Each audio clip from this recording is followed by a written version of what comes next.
Assalamualaikum warahmatullahi wabarakatuh. Terima kasih kepada Bapak Dr. Yudi Kuswanojati, SEMPA, yang telah memberikan waktu dan kesempatan kepada kami untuk memaparkan materi tentang gaya hidup konsumen kelompok sisi 10. Baik, masuk ke pembahasan yang pertama yang akan dijelaskan oleh saya sendiri, Fadila Mulki Maulana. Pembahasan pertama yaitu pengertian dan peran gaya hidup dalam pemasaran. Pemasaran gaya hidup adalah proses membangun hubungan antara produk yang ditawarkan di pasar dan kelompok gaya hidup yang ditargetkan. Ini melibatkan segmentasi pasar atas dasar dimensi gaya hidup. Memposisikan produk dengan cara yang menarik bagi aktivitas, minat, dan opini pasar sasaran dan melakukan kampanye.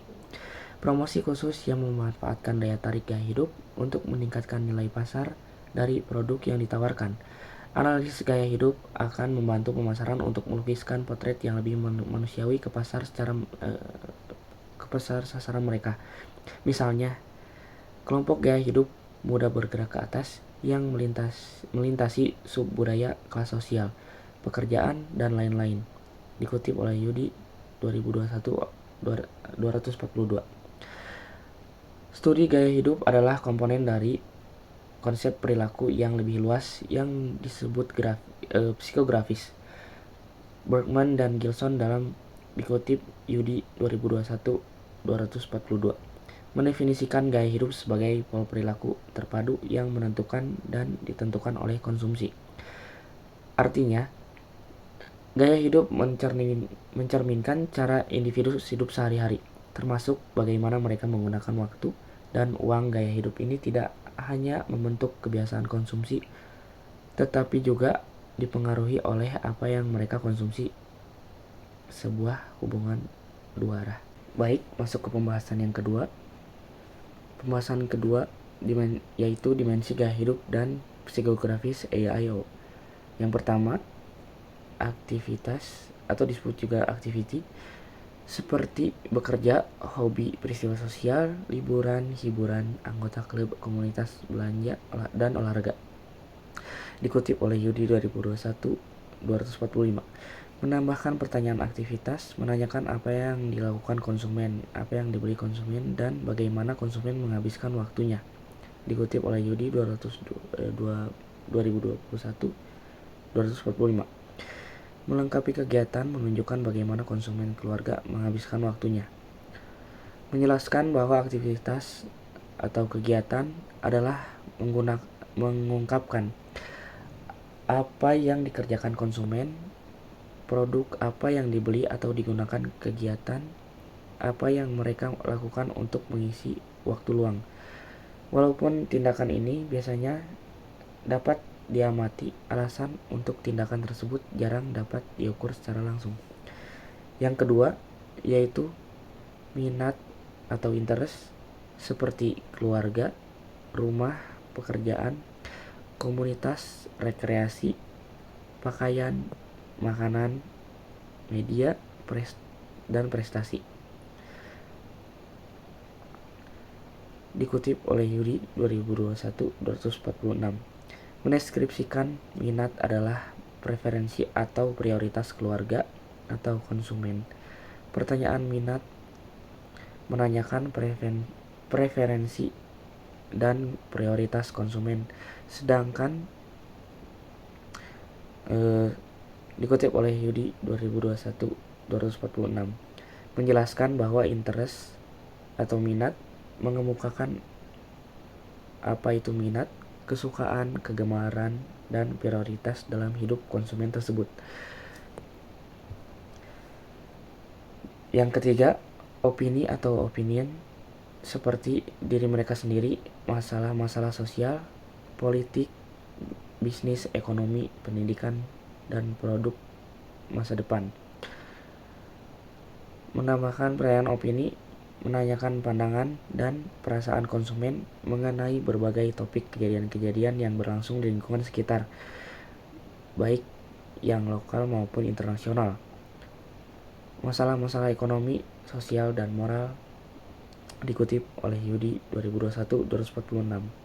Melengkapi bahwa mendeskripsikan pendapat adalah bagaimana perasaan konsumen tentang berbagai hal. Selanjutnya masuk ke pembahasan yang ketiga, yaitu model segmentasi gaya hidup. Yang pertama, actualizer mempunyai pendapatan yang paling tinggi dan harga diri yang tinggi. Contohnya seperti seorang CEO sukses yang gemar berinovasi, mengikuti tim global dan rutin mendukung kegiatan sosial. Di sini ada yang kedua, full village berpendapatan tinggi, dewasa, bertanggung jawab, mempunyai pendidikan tinggi dan bidang profesional. Contohnya seperti seorang dosen senior yang hidup sederhana, aktif di komunitas ilmiah dan rutin menghadiri kegiatan agama. 3. Believers agak kurang kaya. Mereka lebih tradisional daripada full village. Mereka hidup terpusat pada keluarga, pergi ke masjid, ataupun gereja, kelompok, dan negara. Contohnya seperti orang ibu rumah tangga yang taat beragama, aktif di pengajian atau kegiatan gereja dan menjaga nilai-nilai keluarganya. Yang keempat, achievers, fokus karir dan keluarga, hubungan sosial formal, menghindari perubahan berlebihan, banyak kerja, kurang rekreasi, politik konservatif. Contohnya seperti manajer perusahaan yang sangat fokus pada pekerjaan dan status sosial namun menghindari risiko dan perubahan. Yang kelima, Stevers minat sempit, mudah bosan, agak terkucil, ingin diakui oleh kelompok, tak peduli kesehatan dan tidak peduli politik. Contohnya seperti remaja yang sering mengikuti tren demi terlihat keren di media sosial, tapi tidak punya tujuan yang jelas dan mudah putus asa. Yang keenam, struggles, minat terbatas, kegiatan terbatas, cari rasa aman, kesehatan bermasalah, konservatif dan tradisional, memegang agama. Contohnya seperti lansia dengan pendapatan terbatas, hidup bergantung pada bantuan pemerintah dan sangat konservatif secara nilai. Yang ketujuh, experiencers, senang yang baru, aneh dan beresiko, senang olahraga, sosialisasi, udara luar, peduli tentang citra, tidak sama dengan konformis, kagum kekayaan, kekuasaan, ketenaran, tak peduli politik.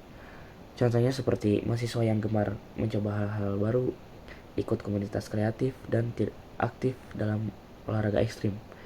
Yang kedelapan, makers, yaitu menikmati alam, kegiatan fisik, waktu luang dengan kalangan dan teman dekat, menghindari orang, mencemooh politisi, orang asing, dan konglomerat. Contohnya seperti seorang tukang kayu yang suka berburu dan memancing, hidup mandiri di desa dan tidak percaya pada elit politik. Ya, selanjutnya kita lanjut ke pembahasan yang keempat, nilai-nilai dan faktor gaya hidup. Yang pertama, nilai-nilai intristik dan intristik. Nilai intristik, nilai yang berasal dari luar individu, biasanya berupa penghargaan sosial, materi, atau pengakuan eksternal. Contohnya seperti seorang karyawan bekerja keras agar mendapatkan promosi dan gaji yang lebih tinggi, motivasi dari luar, status dan uang. Nilai intristik, nilai yang berasal dari dalam diri individu, seperti rasa puas, cinta belajar, atau kesenangan pribadi dalam melakukan sesuatu. Contohnya seperti seorang guru mengajar dengan semangat karena merasa senang berbagi ilmu, bukan semata karena gaji. Yang kedua, nilai diri dan nilai lainnya. Nilai diri yaitu self-oriented values, nilai yang berfokus pada pengembangan atau kesejahteraan pribadi seperti kebebasan, kebahagiaan, dan keamanan diri. Contohnya seperti seseorang memilih hidup minimalis agar merasa lebih tenang dan bebas secara mental. Nilai-nilai lainnya atau disebut juga dengan others oriented values, nilai yang berfokus pada kepedulian terhadap orang lain atau masyarakat luas seperti solidaritas, keadilan, dan empati. Contohnya seperti seseorang menjadi relawan bencana alam karena merasa peduli terhadap sesama tanpa mengharapkan imbalan. Selanjutnya yang kedua, yang dikutip oleh Yudi 2021-249 menggunakan dimensi gaya hidup yang diungkapkan oleh Wells, bahwa pilihan terhadap gaya hidup dipengaruhi oleh kebutuhan yang khusus atau disebut juga dengan need for uniqueness. Contohnya seperti seorang konsumen membeli sepatu edisi terbatas dari desainer lokal yang produksi 50 pasang. Mereka ingin tampil beda dan tidak ingin menggunakan produk massal. Yang kedua, kebanggaan dengan harga, price consequence. Contohnya seperti seseorang membandingkan harga produk di beberapa marketplace dan memilih deterjen merek X karena harganya lebih murah namun kualitasnya dianggap setara dengan merek premium. Yang ketiga, berorientasi pada minat masyarakat atau disebut dengan public interest orientation. Contohnya seperti konsumen memilih produk makanan organik dari petani lokal karena ingin mendukung berkelanjutan lingkungan dan kesejahteraan petani. Yang keempat, kebutuhan untuk berprestasi atau disebut juga dengan need for achievement. Contohnya seperti seseorang profesional muda membeli laptop dengan spesifikasi tinggi dan software produktivitas untuk menunjang kinerjanya dan mencapai target kerja.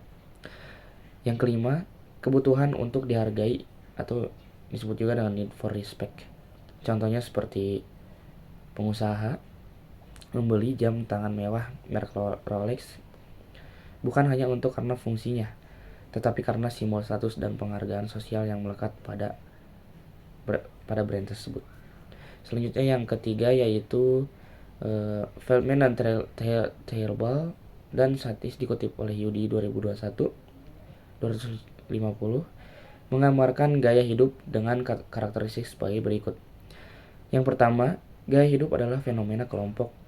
Gaya hidup seseorang dipengaruhi oleh keikutsertaannya dalam kelompok sosial dan hubungannya dengan orang lain.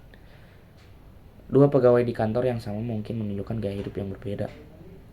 Yang kedua, gaya hidup meliputi sebagai aspek kehidupan. Gaya hidup seseorang dapat menghasilkan konsistensi tertentu. Mengetahui perilaku seseorang dalam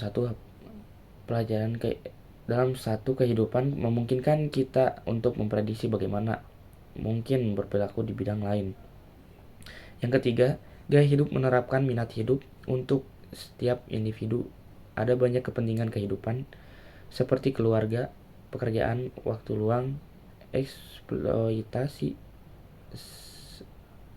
agama, politik, dan lain-lain yang dapat membentuk interaksi dengan lingkungan. Yang keempat, gaya hidup berbeda menurut variabel sosiologi yang relevan. Laju perubahan sosial dalam suatu masyarakat sangat berkaitan dengan variasi gaya hidup. Begitu pula usia, jenis kelamin, agama etnis, dan kelas sosial. Peningkatan jumlah keluarga berpenghasilan ganda dan jumlah perempuan yang bekerja dengan menghasilkan gaya hidup yang sangat berbeda. Sekian, terima kasih. Sekian dari kelompok kami. Mohon maaf bila ada kesalahan. Semoga ilmu yang kami paparkan bermanfaat untuk kita semua. Wabillahi taufiq wal hidayah. Wassalamualaikum warahmatullahi wabarakatuh.